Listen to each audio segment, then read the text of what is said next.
மேட்டுப்பாளையம் கூட்டுறவு விற்பனை சங்கத்தில் உருளைக்கிழங்கின் விலை உயர்ந்துள்ளதால் விவசாயிகள் மகிழ்ச்சியடைந்துள்ளனர்.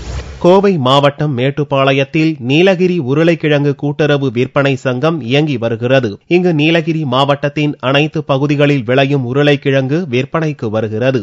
கடந்த சில மாதங்களாக போதிய மழையில்லாத காரணத்தால் உருளைக்கிழங்கின் விளைச்சல் குறைந்ததுடன் விலையும் வெகுவாக சரிந்தது. இந்நிலையில் சில வாரங்களாக நீலகிரியில் பெய்து வரும் மழையால் உருளைக்கிழங்கு உற்பத்தி அதிகரித்துள்ளது. இதனால் கடந்த ஆண்டை விட இந்த ஆண்டு கூட்டுறவு விற்பனை நிலையத்தில் உருளைக்கிழங்குக்கு அதிக விலை கிடைப்பதால் விவசாயிகள் மகிழ்ச்சி அடைந்துள்ளனர். இப்போ நல்ல ரேட் போயிட்டு இருக்குது. 1400 1500 வரைக்கும் போயிட்டு இருக்குது. இப்போ விவசாயிகள்லாம் நல்லா கொஞ்சம் சந்தோஷமா இருக்காங்க.